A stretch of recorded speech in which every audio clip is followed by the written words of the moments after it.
The morning alarm echoed through Research Station Kepler 442b, a massive structure floating in the void between stars. Dr. Marcus Chen rolled out of his small bunk and stretched his arms above his head. Another day of studying the most dangerous planets in the galaxy. He smiled at the thought. Marcus walked through the corridors toward the main laboratory. The station housed researchers from 17 different alien species, all working together to understand what the galaxy called death worlds. These were planets so hostile that most civilizations avoided them completely. Earth was considered one of the worst. The laboratory buzzed with activity. Tall, thin Altarians worked with their six-fingered hands on delicate instruments. Short, furry Kepler natives scurried between workstations carrying data tablets. In the center of it all stood the most beautiful creature Marcus had ever seen. Zarathiel belonged to the Velthari species. Her skin looked like living crystal, shifting from deep blue to silver as she moved. 4 graceful arms worked simultaneously on different tasks. Her large, dark eyes seemed to see everything at once. Like all Velthari, she could read the emotions of other beings through telepathic connection. It was a useful skill for a researcher, but it came with a price. Her people had given up their own emotions long ago to make room for logic and efficiency. "Good morning, Marcus," she said without looking up from her work. Her voice carried a musical quality that made his name sound like poetry. "Morning, Zara. What are we looking at today?" She gestured to the holographic display floating above her workstation. Images of Earth appeared in 3 dimensions, rotating slowly to show different regions. "Your homeworld continues to fascinate me," she said. "Yesterday I reviewed data from something called Hurricane Katrina. The wind speeds reached 200 kilometers per hour. The storm surge was 6 meters high. Entire cities were flooded," Marcus nodded. "Yeah, that was a bad one. I was just a kid then, but I remember my family helping with cleanup afterward." Zarathiel's 4 hands stopped moving.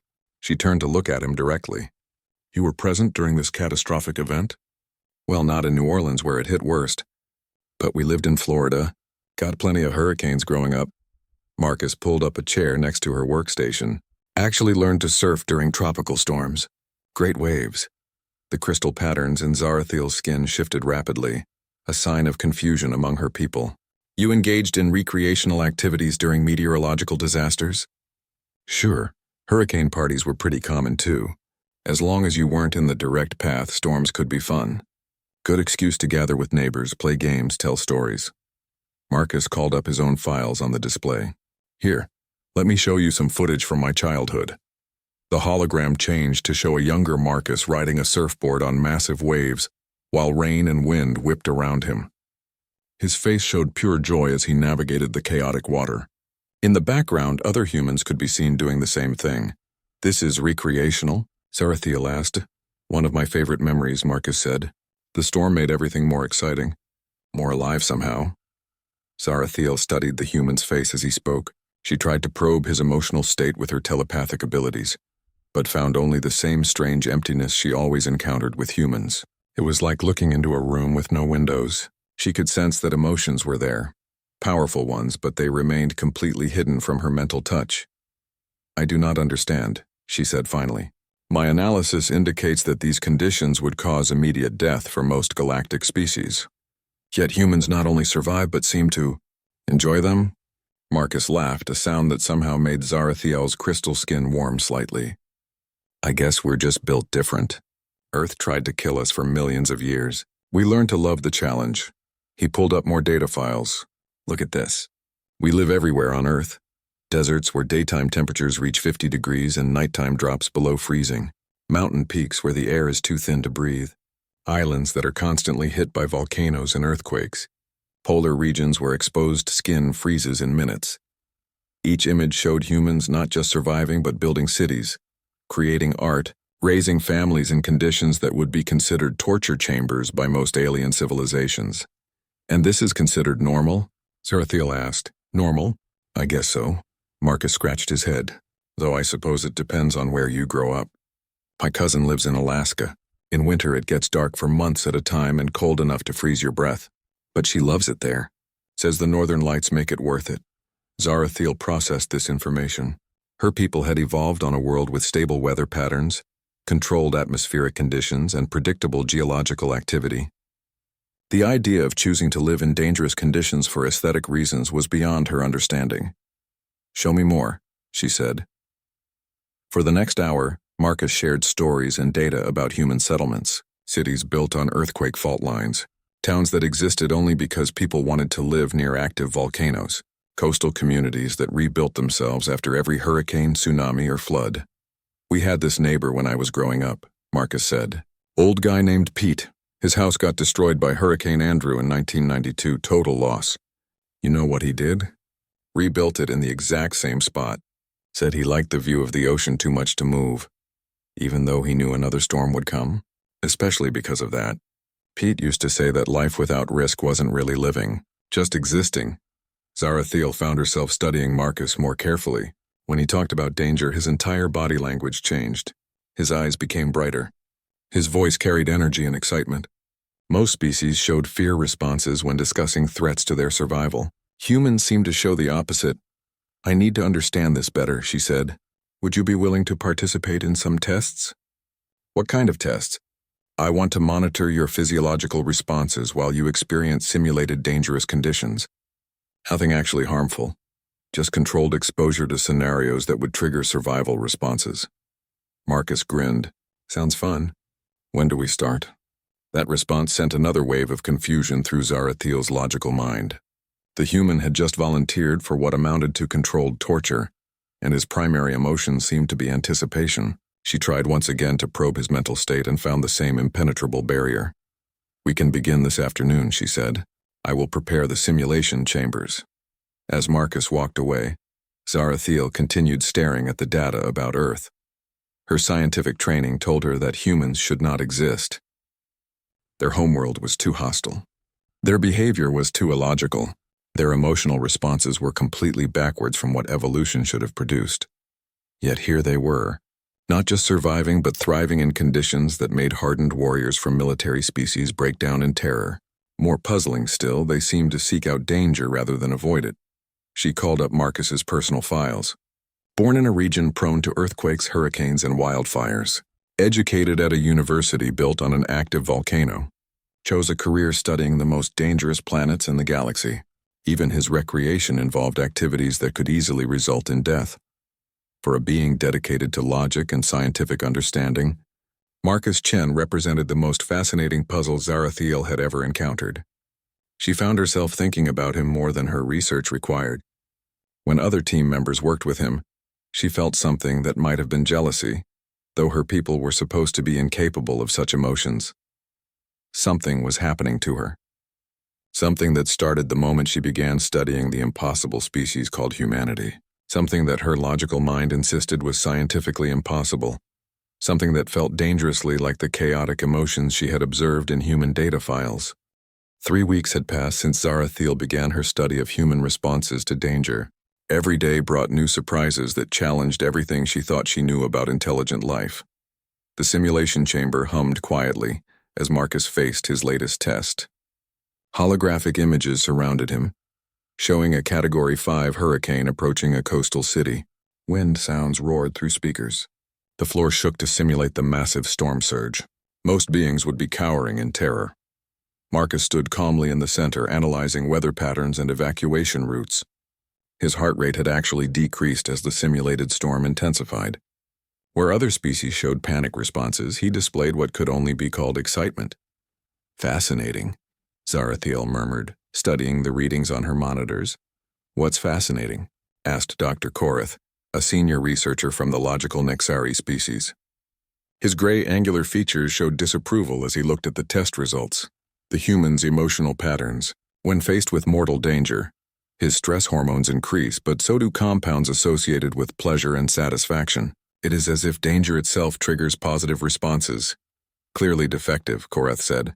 "No properly evolved species would react this way. Their survival instincts are backwards." Zarathiel felt an unexpected surge of defensiveness. Perhaps their instincts are more advanced than we understand. Korath's large eyes blinked slowly. "You are beginning to sound like them, Zarathiel. I recommend limiting your exposure to the human subject." After Korath left, Zarathiel returned to studying Marcus's data. She had been monitoring him constantly, telling herself it was for scientific purposes. but she was beginning to suspect her motivations went deeper than research. The simulation ended, and Marcus emerged from the chamber with a broad smile. "That was incredible," he said. "The storm modeling was so realistic I could almost smell the salt spray." "Who programmed it?" "I did," Zarathiel replied. "Based on data from Hurricane Camille, one of the most destructive storms in your planet's recorded history." "Camille? Oh wow, that one was legendary. My grandfather used to tell stories about riding that out in Mississippi. Said it was the most alive he ever felt." There it was again, that word. Alive. Humans used it when describing the most dangerous experiences, as if proximity to death somehow enhanced their existence. "Marcus, I have been analyzing your responses for weeks now. There is something I do not understand about human emotion." He sat down across from her workstation. "What's got you puzzled?" "When you face danger, your body produces multiple chemical responses simultaneously. Fear hormones and excitement compounds, stress indicators and pleasure signals. This should be impossible. How do you function with such contradictory emotions?" Marcus thought for a moment. "I guess we don't see them as contradictory. Fear keeps us alive by making us careful. Excitement keeps us alive by making us brave. We need both. But how do you choose which emotion to follow?" "We don't choose. We use them all at the same time, like, imagine you're standing on a cliff looking down at the ocean. Fear tells you that falling would kill you, so you stay back from the edge. But excitement tells you that the view is beautiful, and jumping might be amazing. So you find a safe way to get closer. Maybe you build a bridge or find a climbing path." Zarathiel processed this explanation. "You use opposing emotions as navigation tools?" "Exactly. Fear without excitement makes you hide from life. Excitement without fear gets you killed. Together they help you find the path that's both safe and worth taking." This concept was revolutionary to Zarathiel. Her people had eliminated most emotions centuries ago, keeping only those necessary for logical analysis. The idea of using emotional chaos as a guidance system seemed impossible. "Show me," she said suddenly. "Show you what?" "I want to experience human emotional response." "Can you teach me?" Marcus looked concerned. "Zara, I don't think that's a good idea. Your brain isn't wired for human-style emotions. It could be dangerous." "Everything about humans is dangerous," she replied. "That appears to be the point." Before Marcus could object further, alarms began blaring throughout the station. Emergency lights flashed red as an automated voice announced, "Unknown artifact detected. All personnel report to emergency stations." They rushed to the main observatory where the other researchers had gathered around a massive holographic display. Floating in space near the station was an object unlike anything in the galactic databases. The artifact looked like a crystalline sphere covered in constantly shifting geometric patterns. It was roughly the size of a small building and seemed to pulse with its own internal light. "Scans indicate it appeared out of nowhere," reported Commander Thex, the station's military leader. "No energy signature, no propulsion system. It just materialized." Dr. Koreth studied the readings with growing alarm. "The quantum patterns are highly unstable. This object is causing distortions in local spacetime. Can we move it away from the station?" Marcus asked. "Negative. Our tractor beams cannot establish a lock. The artifact appears to exist partially outside normal dimensional space." Zarathiel extended her telepathic senses toward the object and immediately recoiled. "It is calling for something. The artifact requires a specific type of consciousness to activate." "What type?" Commander Thex demanded. "Chaotic emotional resonance. Most species' mental patterns are too ordered, too controlled. It needs something more turbulent." All eyes turned to Marcus. He was the only human on the station. "No," said Dr. Koreth immediately. "We cannot risk exposing the artifact to human irrationality. The consequences could be catastrophic." "The consequences of leaving it alone might be worse," Marcus replied, studying the readings. "These spacetime distortions are growing. If they continue expanding, they could tear the station apart." Commander Thex made the decision. "Dr. Chen, are you willing to attempt contact with the artifact?" "Yes, but I'll need help monitoring my responses. The emotional patterns required might be too intense for me to handle alone." "I will assist," Zarathiel said immediately. Dr. Koreth objected. "Zarathiel lacks experience with chaotic emotional states. She could be damaged by exposure to human thought patterns." "She's the only one here who can read emotions telepathically," Marcus pointed out. "I need someone who can help me navigate whatever the artifact requires." Zarathiel felt that strange warmth in her crystal skin again. Marcus trusted her enough to share something that could potentially destroy both their minds. The logical part of her brain screamed warnings about the risks involved. But another part, a part that was growing stronger each day she spent studying humans, whispered that this was exactly the kind of challenge that made existence worthwhile. "I accept the risks," she said. 20 minutes later, they sat in a specially shielded chamber, connected to the artifact by quantum resonance fields. Zarathiel placed 2 of her hands on Marcus's temples while monitoring equipment tracked their vital signs. "Remember," Dr. Korath's voice came through the communication system. "If either of you shows signs of mental distress, we are terminating the connection immediately." Marcus nodded, then looked at Zarathiel. "You sure about this? Human emotions can be pretty overwhelming." "Show me what it means to be alive," she replied. Marcus closed his eyes and reached out with his consciousness toward the alien artifact. Immediately, Zarathiel felt the connection form between them. For the first time in her life, she experienced the full chaos of human emotion. Fear crashed over her like a tidal wave, followed immediately by excitement so intense it felt like electricity in her veins. Wonder and terror danced together in patterns that should have been impossible. Love and anger, hope and despair, curiosity and caution all existed simultaneously in Marcus's mind, each emotion feeding and balancing the others. Instead of the madness she expected, Zarathiel found herself experiencing a kind of clarity she had never known. The emotional chaos wasn't random. It was a complex system, a way of processing reality that allowed for infinite adaptation and growth. Through Marcus's consciousness, she felt the artifact responding. Ancient systems awakened as they fed it the chaotic emotional resonance it required. Images flooded their shared awareness, showing glimpses of the civilization that had created the device millions of years ago. For 18 hours, they maintained the connection while the artifact slowly stabilized. By the end, Zarathiel's understanding of consciousness itself had been fundamentally changed. When they finally disconnected, she looked at Marcus with new eyes. He wasn't just another research subject anymore. He was the being who had shown her what it truly meant to feel alive. News of the artifact incident spread through the galactic community like wildfire. Within days, Research Station Kepler 442b was flooded with messages from governments, military organizations, and scientific institutions across known space. Everyone wanted to know more about the humans and their unique ability to interface with ancient technology. Marcus found himself at the center of attention he never wanted. Delegations arrived daily, each with their own agenda for humanity's newfound importance. "Dr. Chen," said Ambassador Vextal of the Hegemony Council, his reptilian features showing barely concealed hunger for power, "My government is prepared to offer substantial resources to establish a permanent human colony within our territory. Think of the research opportunities." Marcus kept his expression neutral, but Zarathiel could sense his discomfort through their growing mental connection. "I appreciate the offer, Ambassador, but I'm just one person. You'd need to speak with Earth's government about any colony proposals." Of course.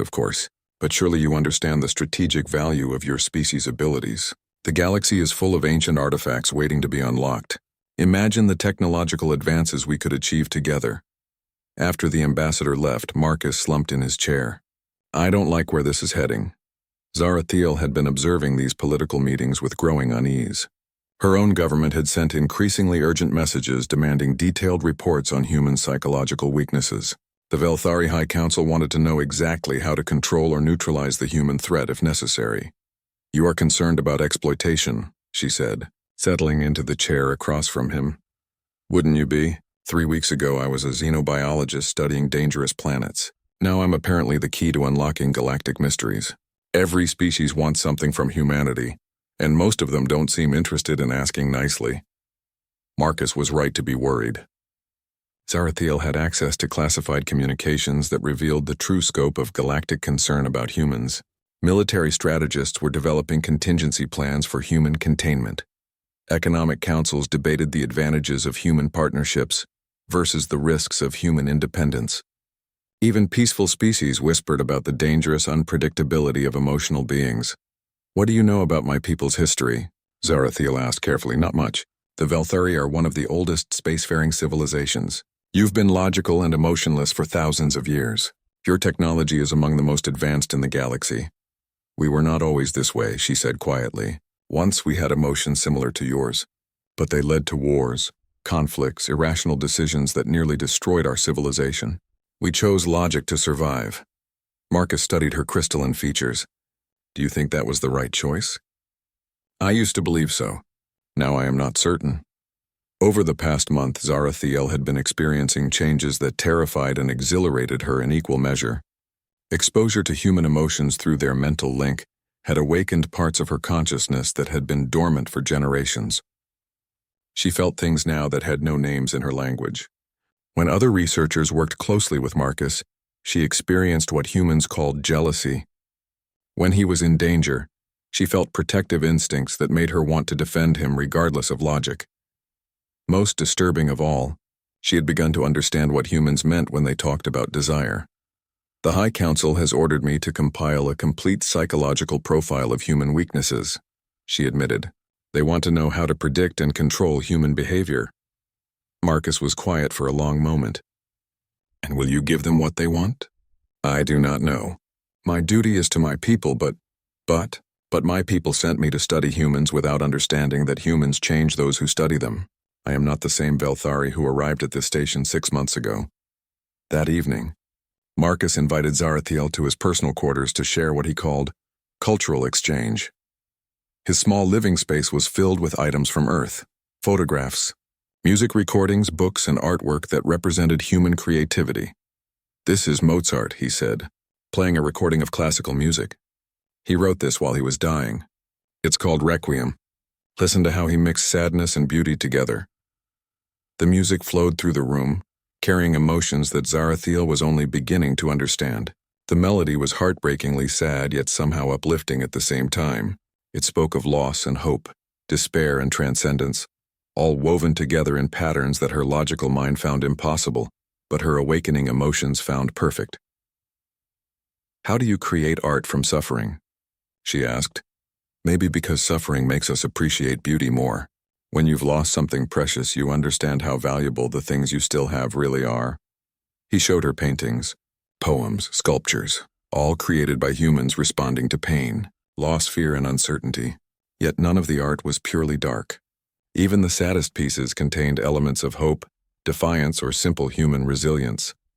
We make art because we feel too much to keep it all inside, Marcus explained. It's our way of sharing the chaos in our heads and finding out we're not alone in feeling it. Zarathiel found herself studying a photograph of Earth taken from space. The blue and white marble looked so small and fragile against the vast darkness of the universe. You come from one tiny world, she said, yet you have such enormous impact on everyone you meet. How is this possible? Maybe because we know how small we are. When you're constantly aware that the universe could crush you without even noticing, every moment of existence becomes precious. Every connection with another being becomes something worth fighting for. As the weeks passed, reports reached the station about growing tensions throughout the galaxy. The Nexari were building new weapons designed specifically to counter human unpredictability. The hegemony was expanding their military presence in systems with human populations. Even peaceful species were conducting emergency sessions to discuss the human problem. They're afraid of us, Marcus said, after reading the latest intelligence reports. 15 billion humans scattered across a few dozen colonies, and the entire galaxy is treating us like an invasion force.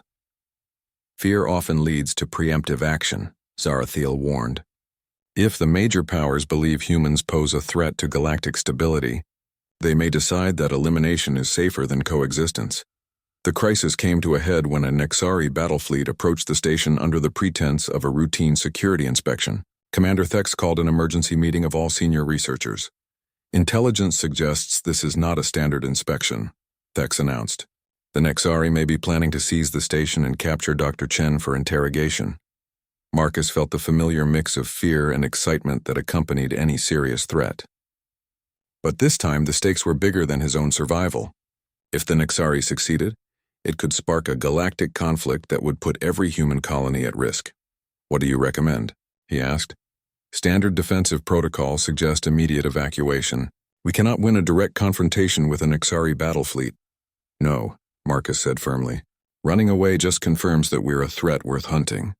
We need to show them that humans can be reasoned with, worked with, trusted, Dr. Korath objected. Your emotional reasoning is precisely what they fear. Logical beings do not understand creatures who choose dangerous paths for principle rather than survival. Then we help them understand, Marcus replied. We show them that human unpredictability can be an asset rather than a threat. Zarathiel watched Marcus organize the station's defense with a mixture of admiration and terror. His strategy seemed completely insane by galactic military standards. Instead of fortifying defensive positions, he was planning to invite the Nexari aboard. Instead of hiding the station's capabilities, he wanted to demonstrate them openly. Instead of presenting logical arguments for human trustworthiness, he planned to rely on emotional appeals and moral persuasion. Every tactical manual in the galaxy said his approach would fail catastrophically. But Zarathiel had been learning that human instincts often succeeded, where logical analysis predicted failure. As the Nexari ships approached, she realized that she had already made her choice between duty to her species and loyalty to Marcus. The psychological profile her government demanded would never be written. She would stand with the impossible human who had shown her what it meant to feel alive, regardless of the consequences. The galaxy was about to learn what humans meant when they talked about principles worth fighting for. And Zarathiel was about to discover what humans meant when they talked about love. The Nexari battle fleet hung in space like metallic predators, their weapons arrays clearly visible against the starfield. Commander Thex's tactical display showed 12 heavily armed vessels against their single research station. By any logical calculation, resistance was futile. Marcus stood in the command center studying the alien ships with that peculiar human expression Zarathiel had learned to recognize. Fear and excitement dancing together, creating something that was somehow more than either emotion alone. They're requesting permission to board for inspection, reported the communications officer. Granted, Marcus said immediately. What? Commander Thex stared at him. Dr. Chen, these are not friendly inspectors.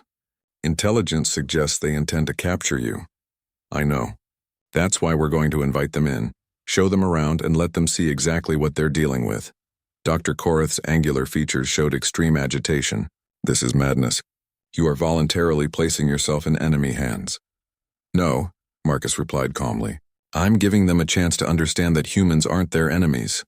Zarathiel felt her newly awakened emotions churning as she watched Marcus prepare for what could be his final conversation. Over the past weeks, her feelings for him had grown beyond simple scientific interest or even friendship. She cared about his survival in ways that made no logical sense, but felt more real than anything else in her experience. Marcus, she said quietly, there is something I must tell you before the Nexari arrive. He turned to her with that warm smile that seemed to brighten her crystalline skin from within. What's on your mind? My government has been pressuring me to find weaknesses in human psychology. They want methods to control or eliminate your species if necessary. Marcus nodded thoughtfully. And have you found any? Yes. Humans can be manipulated through threats to those they care about.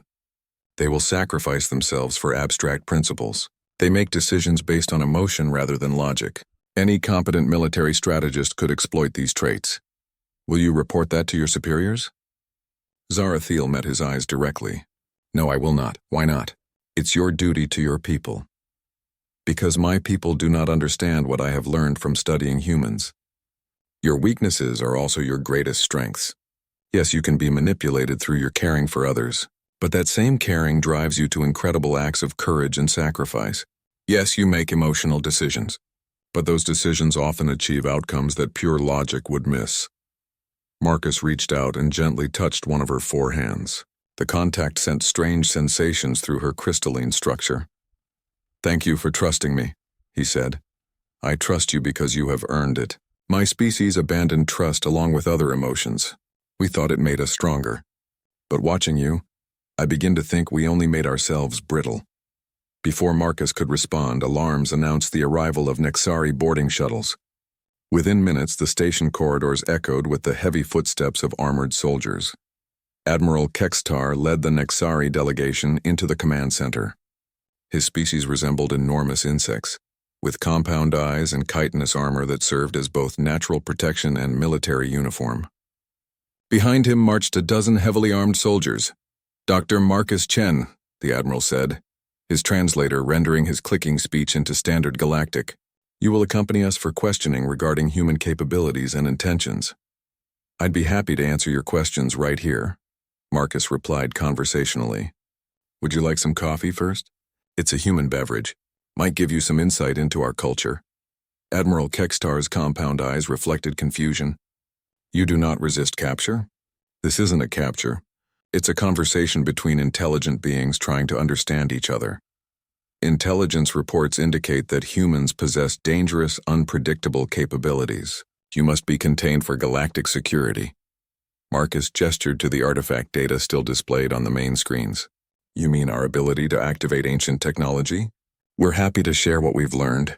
The more species that can understand these devices, the better for everyone. Sharing implies trust. Trust is illogical when dealing with beings whose actions cannot be predicted. Actually, our actions are completely predictable once you understand what motivates us, Marcus said. We're motivated by curiosity, by the desire to explore and learn and grow. We're motivated by connection with other intelligent beings. We're motivated by the need to protect those we care about. Admiral Kekstar circled Marcus like a predator studying prey. These motivations lead to irrational behavior. Emotion-driven beings cannot be trusted with power. Let me show you something, Marcus said, calling up files from Earth's history. This is World War II, one of our species' most devastating conflicts. 60 million humans died fighting each other over ideological differences. The Nexari soldiers shifted nervously as images of human warfare filled the displays. You see? Admiral Kekstar clicked triumphantly. Humans are violent and uncontrollable. Keep watching, Marcus said. The displays changed to show the aftermath of the war. Humans rebuilding destroyed cities, establishing international laws to prevent future conflicts, creating organizations dedicated to peace and cooperation. After our most terrible war, we didn't just rebuild. We learned. We created systems to help us resolve conflicts without violence. We turned former enemies into allies. Germany and Japan, our fiercest opponents, became close partners in building a better world. Admiral Kekstar studied the images with obvious confusion. This makes no logical sense. Why would you trust those who had attacked you? Because we learned that our real enemy wasn't each other. It was the ignorance and fear that led to conflict in the first place. We chose to trust because trust was the only way forward. Zarathiel watched this exchange with growing admiration for Marcus's approach. Instead of defending against Nexari accusations, he was demonstrating human values through example. Instead of logical arguments, he was telling stories that revealed the heart of human nature. You seek to manipulate us with emotional appeals, Admiral Kekstar said. I'm trying to show you who we really are, Marcus replied. Yes, humans are emotional. Yes, we're unpredictable. But we're also capable of growth, change, and cooperation. We can learn from our mistakes. We can turn enemies into friends. We can face impossible challenges and find ways to overcome them together. The conversation was interrupted by emergency alarms throughout the station. The ancient artifact had begun destabilizing again, its space-time distortions growing rapidly. The resonance field is collapsing, reported the duty officer. If we cannot restore stability within 1 hour, the distortions will tear the station apart. Commander Thex looked at the Nexari delegation. Admiral, we need Dr. Chen to interface with the artifact again. It responds only to human consciousness. This could be a deception to prevent our mission, Admiral Kekstar said suspiciously. Check the readings yourself, Marcus offered. Your sensors will confirm the threat. As Nexari technicians verified the danger, Marcus turned to Zarathiel. I'll need you to help me maintain the connection again. But this time might be different. The artifact's instability could make the mental link more dangerous. Zarathiel felt fear and determination warring in her consciousness. The logical part of her mind screamed about the risks involved. But the emotional part, the part that Marcus had awakened, knew that she would follow him into any danger. I understand the risks, she said. I accept them.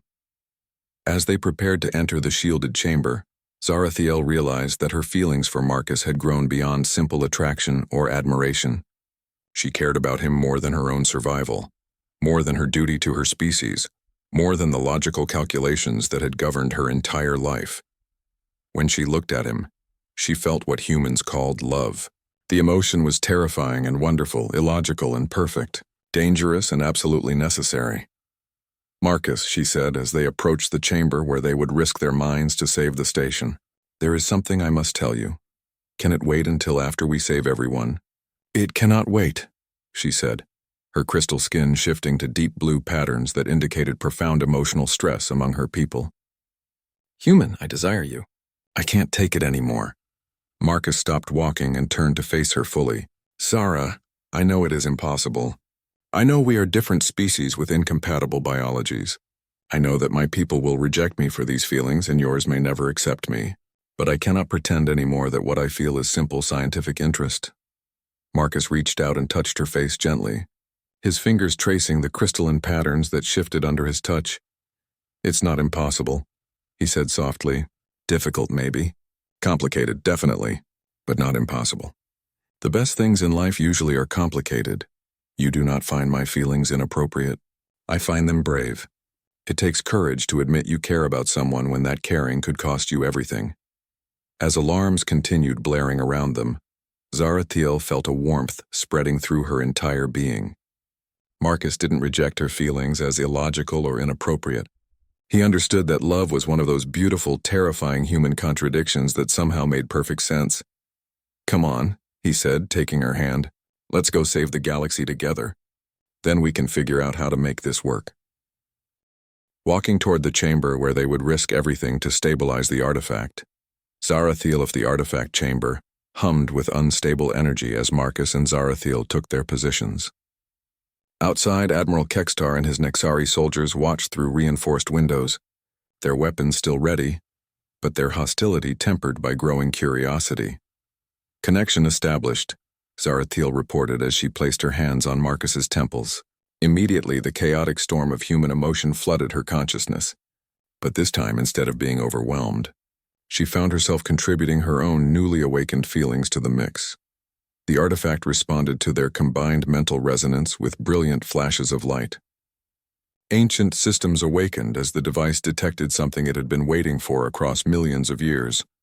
Not just emotional chaos, but emotional chaos balanced by logical analysis. Not just logical analysis, but logical analysis enhanced by emotional insight. Through their shared consciousness, Marcus and Zarathiel experienced visions of the artifact's creators. An ancient civilization that had achieved perfect balance between emotion and logic, passion and reason, chaos and order. They had built a network of devices throughout the galaxy, waiting for other species to evolve enough to understand the integration they had achieved. Remarkable. Admiral Kextar's voice came through the chamber's communication system. The space-time distortions are not just stabilizing. They are creating harmonic resonances throughout this region of space. The visions continued, showing star maps with thousands of similar artifacts scattered across the galaxy. Each one was a key to advanced technology, but they could only be activated by consciousness that bridged the gap between pure emotion and pure logic. My God, Marcus whispered as understanding dawned. This is why humans developed the way we did. This is why we're the only species that can interface with these devices. We're not just another random evolution. We're the bridge the ancients were waiting for. But the visions showed something more. The artifacts weren't just tools for unlocking technology. They were teachers, designed to help other species learn the integration of emotion and logic that the ancients had achieved. What was happening to Zarathiel, her emotional awakening through contact with human consciousness, was exactly what the devices were meant to facilitate. The network is activating, Zarathiel reported, her voice filled with wonder as data flowed through their connection. All across the galaxy, similar artifacts are responding to our resonance. They are beginning to teach. Through the windows, Admiral Kextar and his soldiers watched in amazement as holographic displays throughout the chamber showed star systems lighting up with ancient technology coming online. Faster-than-light communication networks that had been dormant for eons began transmitting. Transportation systems that could move entire fleets across galactic distances activated. Medical technology that could extend lifespans by thousands of years started broadcasting its principles. But most importantly, the artifacts began teaching other species how to achieve the emotional logical integration that made such advancement possible. This is unprecedented, Admiral Kextar said, his translator struggling to convey the clicking excitement in his voice. Dr. Chen, Dr. Zarathiel, can you hear me? We hear you, Marcus replied without breaking the connection. But we're seeing something more important than technology. We're seeing the future of galactic civilization. The visions showed potential timelines branching out from this moment. In some, species remained isolated in their pure logic or chaotic emotion, never achieving the balance needed for true advancement. In others, the human model of integrated consciousness spread throughout the galaxy, not by conquest or conversion, but by voluntary adoption as other beings discovered the advantages of thinking with both heart and mind. The Nexari military doctrine emphasizes elimination of unpredictable variables, Admiral Kexter said slowly. But these readings suggest that human unpredictability is not a flaw to be corrected. It is a feature to be understood. Exactly, Zarathiel said, her consciousness still merged with Marcus's but speaking independently. My people spent centuries eliminating emotion to achieve logical purity. We thought it made us stronger, but we only made ourselves incomplete. As the artifact stabilized completely, the mental connection between Marcus and Zarathiel began to fade, but the bond they had formed remained deeper than telepathy, stronger than mere attraction. They had shared consciousness and discovered that their differences made them more than the sum of their parts. The immediate crisis is over, Marcus announced as they stepped out of the chamber. But this is just the beginning. The ancient network is active now. Every species in the galaxy can learn to use these systems if they're willing to expand their understanding of consciousness, Admiral. Kextar approached them with something that might have been respect, replacing his earlier hostility. You could have used this situation to gain advantage over the Nexari forces. Instead, you chose to share the discovery openly. That's what humans do, Marcus said simply. We're stronger when we work together than when we fight each other.